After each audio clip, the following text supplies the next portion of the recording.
నియోజకవర్గ ప్రజలకు యావత్ తెలంగాణ ప్రజలకు కూడా నూతనంగా 1000 బస్సులు రాబోతా ఉన్నాయి. అన్ని డిపోలకు వస్తాయి.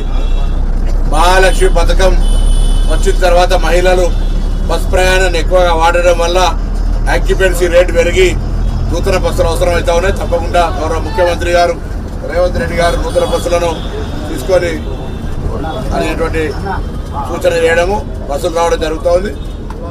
మేమందరూ ఒకటే ఈరోజు కొద్దిగా మహిళలు వచ్చినప్పుడు గౌరవించాలి. అదేవిధంగా పురుషులకు కూడా ఇబ్బంది పడుతున్నటువంటి పరిస్థితుల్లో స్కూల్ టైమింగ్స్ వాటి అన్నిటిని చూసుకొని ప్రయాణికులే కొంచెం సమన్వయం చేసుకునేటువంటి అవసరం ఉంటుంది.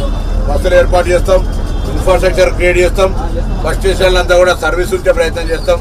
ప్రభుత్వం ఇచ్చిన హామీ ప్రకారంగా మహిళలకు ఉచితంగా వ్యవహారం అయితే బస్సు ఫ్రీ ఉందో చేస్తానో. ఇప్పటికి దాదాపు 7 కోట్లు ఫ్రీ టికెట్స్ ఇవ్వడం జరిగింది. అవన్నీ కూడా ఇంకా భవిష్యత్తులో ఎటువంటి ఇబ్బందులు లేకుండా పారదర్శకంగా మహిళల సౌకర్యంగా ఉండే విధంగా ఈ కార్యక్రమం తీసుకోబోతున్న మాట సందర్భంగా మనం చేస్తూ ఉన్నాం. ఇలా హుస్నాబాద్ నుంచి కూడా మిగతా డిపోలు కావచ్చు, హైదరాబాద్ జెండా నగరాలకు కావచ్చు, అన్ని ప్రాంతాల్లో బస్సుల యొక్క అంశానికి ప్రభుత్వం అత్యంత ప్రాధాన్యత ఇవ్వబోతోంది.